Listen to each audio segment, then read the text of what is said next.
여러분, 안녕하세요. 드라마 덕후 스토리릴입니다. 드디어 기다리고 기다리던 주말이 다가오고 있어요. 바로 우리를 미지의 세계로 이끄는 드라마 미지의 서울 때문이죠.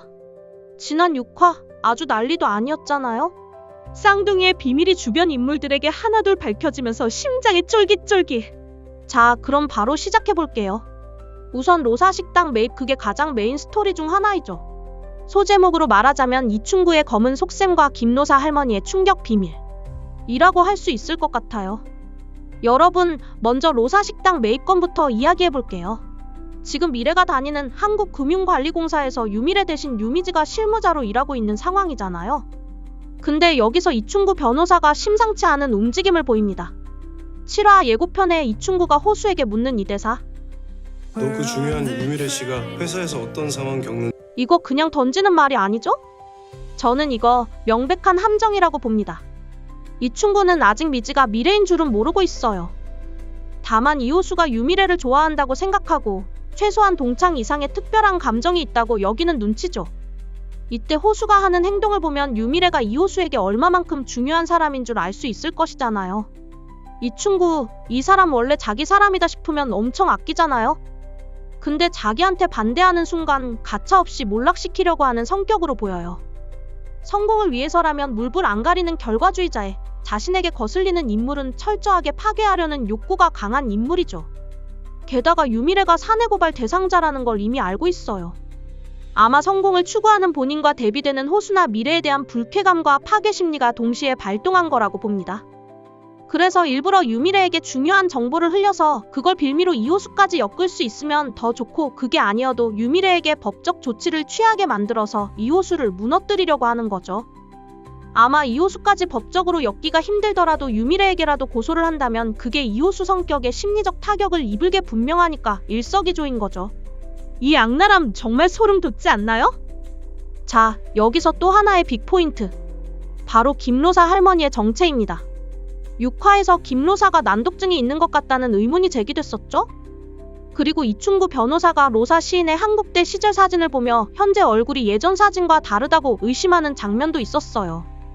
그 말을 하면서 유미래의 모습을 슬며시 살피며 뭔가 알고 있는지 떠보는 것 같았어요. 여기서 제 뇌피셜이 발동합니다. 여러분, 김로사 시인 기억하시죠? 한국대를 졸업하고 아름다운 서정시로 이름을 알린 시인으로 나옵니다. 특히 유명한 시 제목이 상월의 바다이거든요. 근데 유미지가 김로사의 집에서 가장 친한 친구인 상월과 찍은 사진을 발견합니다. 제가 볼 때는 두 가지 정도의 가능성이 있어 보입니다. 첫 번째로는 상월이 김로사로 살아가고 있다? 입니다. 원래 부자였던 김로사 시인에게 후원받았던 사람 중 한 명이 바로 상월이 아닐까 싶어요.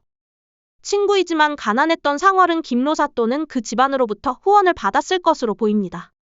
김로사 시인이 한창 시집으로 비판받던 시기에 어떤 비극적인 선택을 했을 수도 있고요. 그래서 가장 친했던 친구 상월이 로사라는 이름을 남기기 위해, 그리고 로사의 정신을 이어받아 수십 년째 모교의 장학금을 후원하며 김로사의 이름으로 살아가는 거죠. 두 번째 가능성으로는 상월의 시를 김로사가 출판했던 거죠. 혹시 상월은 실제로 난독증이 있어서 글을 읽고 쓰는 건 어려웠지만 천재적인 문학적 감수성을 가지고 있었던 건 아닐까요? 그리고 김로사가 그 상월의 시를 받아 적어서 자신의 이름으로 시집을 냈던 거예요. 당시에는 크게 인기가 없었으니 그대로 뒀는데 나중에 로사 시인이 죽을 때쯤 인기가 생기면서 저작권 문제나 유산을 위해 상월이 로사로 살아가기로 합의했을 수도 있죠. 이런 비밀들이 밝혀지는 과정에서 이충구 변호사가 진실을 파헤치는 것을 미지와 호수는 사실을 알게 되더라도 모른 척 해줄 것 같아요. 호수가 모든 사실을 다 아는 게 아닌데 아는 척 할 필요 없다. 고 말했던 것처럼요. 김로사에게 불리한 정보를 회사에 숨기는 거죠. 이미 경전철 계획을 알게 되고도 김로사에게 말하지 않게 되거든요. 이 모든 진실이 밝혀지는 순간 정말 어마어마한 반전이 기다리고 있을 것 같지 않나요? 그리고 다음 화부터는 이호수와 유미지의 엇갈린 로맨스가 본격적으로 진행될 것 같습니다. 아는 척, 모르는 척. 자, 이제 제 개인적인 최애 커플 이호수와 유미지의 이야기로 넘어가 볼까요? 미지와 미래가 다시 원래 자리로 돌아가기로 한 시한이 이제 일주일밖에 남지 않았다고 하죠. 이 짧은 시간이 두 사람에게 어떤 영향을 미칠지 너무 궁금해요. 미지가 이미 호수에게 다음 주쯤 할 말이 있다라고 했고 그 사이에 모르는 척하기로 정한 호수는 다음 주에 말하라고 하죠. 진화나에서 호수는 미래가 미지인 것을 이미 다 알게 되었습니다. 그 사실을 미지만 모르고 있는 상태이죠. 지금 결국 쌍둥이 자매랑 엄마만 빼고 주요 주변인들은 거의 둘이 바뀐 사실을 알고 있죠. 친구 박지윤, 송경구뿐만 아니라 이호수까지 이미 알고 있습니다. 미지가 유미래 행세를 하고 있다는 사실을요. 이 모르는 척하는 호수와 유미래인 척하는 미지 사이의 갭. 이게 바로 이 커플의 핵심 꿀잼 포인트 아닐까요? 여러분, 호수의 눈빛과 미지의 천진난만함이 만들어내는 이 아슬아슬하고도 달달한 분위기. 미지는 자기가 너무 완벽하게 연기해서 속았다고 생각하겠지만 호수는 그저 귀여워 죽는 거죠. 이 케미 진짜 미쳤다고요? 이제 이 둘의 로맨스가 제대로 속도 붙을 것 같지 않나요? 벌써부터 제 광대가 승천합니다. 거기에다 이제 호수는 유미래가 회사에서 겪고 있는 고난을 알게 되죠. 자신이 사랑하는 미지의 일은 아니지만 친한 친구 중 하나였던 미래의 고난을 모른 척 할 수 없을 거예요. 7화 예고편에서 박지윤은 그 소문에 대해 호수에게 말해줍니다. 호수는 미지가 아마 이 사실을 모르고 있었다는 것을 알고 있었고 사실 파악을 하는데 보이지 않은 도움도 줄 것으로 보입니다. 이충구 변호사도 말하잖아요. 중요한 사람에게 도움이 되라고. 이걸 실질적으로 해결하는데 도움을 줄 것 같아요. 세 번째는 박상영 수석의 귀환과 유미래의 깊은 트라우마가 주요 메인 스토리 중 하나가 될 것으로 보입니다. 이제 미지의 문제뿐만 아니라 유미래가 어떻게 될지도 파헤쳐봐야죠. 드디어 박상영 수석이 돌아올 때가 됐습니다. 미지와 미래를 지지하는 제 입장에서는 아주 거대한 빌런의 귀환입니다. 지난 화에서도 곧 복귀한다는 암시가 있었잖아요. 미지가 받은 그 쪽지. 혼자 견디게 해서 미안해요. 하지만 늘 생각하고 있어. SY. 이 SY가 누구냐? 지난 화에서 박수석이 입국하는 장면에서 이름이 박상영인 것으로 나왔죠? 그래서 순간 박상영 수석인가 싶었는데 그 다음 장면을 보면 또 아닌 것 같아요. 회상 장면에서 박수석이 해외 파견 가기 전에 뭔가 섬뜩한 대화가 오갔어요. 과거 회상 장면을 떠올려보면 얼굴은 안 나오고 유미래가 그 장면을 회상하면서 목소리만 들리죠. 그때 보면 미래는 초조해 보이고 자기만 이상한 사람 된다고 하면서 저번 일을 언급합니다. 박수석은 목소리가 엄청 차갑죠. 보는 눈들도 있는데 선 좀 지켜줘. 앞으로 이렇게 따로 보는 일도 없었으면 좋겠어. 이런 식으로 말한단 말이죠. 저번 일이 뭘까요? 이게 가장 또 미래 스토리에서 중요한 일일 것 같아요. 게다가 예고편 마지막에 유미래인 척하는 미지 앞에 박상영 수석의 부인이 나타나서 왜 아직도 버티고 있어요? 서운하네. 난 유미래 씨 하루도 잊어본 적이 없는데. 이렇게 말했던 것 봐서는 그 저번 일이 이렇게 연결된 것으로 보이죠?